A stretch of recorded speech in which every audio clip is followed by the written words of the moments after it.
Think about the time in school when you have been taught on the subject of history. What is it that you learned? Did you learn about the first man to fly on a heavier-than-air machine in the 9th century? Or did you learn about the man who created the first clock? Or did you learn about the man who discovered how humans see? No, maybe only 5% of you have. Why? Because it's not taught in modern curriculums. So now I want you to imagine a timeline of history that is taught in modern schools. First you have the Greeks, then in the 5th century you have the Romans, and then you have this massive gap from the 8th century to the 15th century. If you were to ask someone what happened in this time period, they would say, oh, those were just the Dark Ages. Everything was dark and gloomy. But is that the reality? No, not quite. Yes, there was the plague. Yes, there were many battles. But that was just for the West. Meanwhile, in the East, there was a spring of ideas, art, architecture, philosophy, poetry, just a few to name.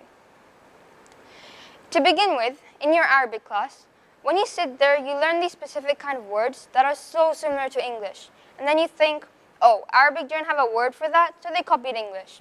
But actually, it's the other way around. For example, the words zirafa and lemoon, which means giraffe and lemon, these are words that have passed on from an Arabic source or Arabic speakers into the English language with their original meaning. These are only a few words to mention. The actual list contains over 100 words. How did all this start? Well, in Baghdad, there was a massive library called the House of Wisdom. This is where travelers, scholars, and philosophers from all around the world used to travel to exchange knowledge and even language too, which is where translating language first began. Going back to what I said earlier about the achievements of the Islamic age, which are achievements of not only Muslims, but people from all cultures and beliefs. Out of 1001 inventions, I will be listing the ones I found more significant and important than others. Firstly, Abbas ibn Firnas. He was the first man to fly on a heavier-than-air machine in 856. He flew for around 10 minutes. And then you have one of the most important discoveries in this Islamic age, which is the discovery of how the human eye works.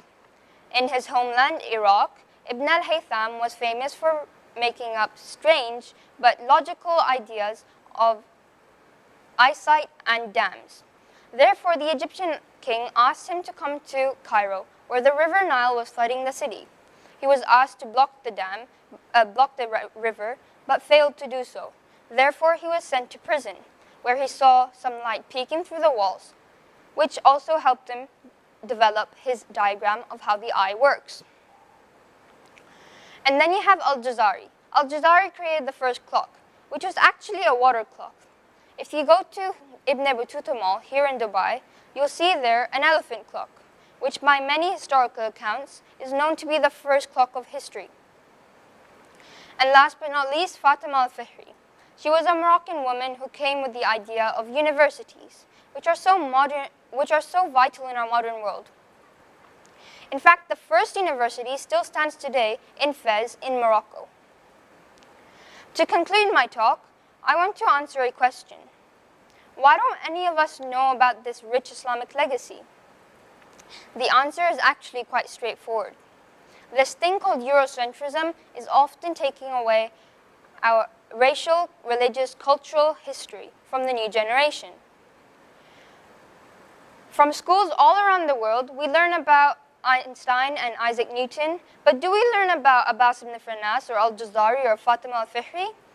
This mainly happens because when the world powers become so powerful, they control your social media in a way they want, which is why eating burgers is so common. You'll find it in almost every country.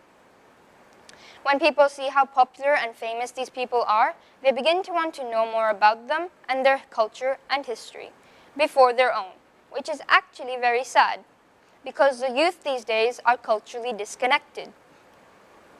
So my small and humble request to you all is don't lose your identity. You should know where you're coming from and how much your culture and history has actually achieved. Thank you.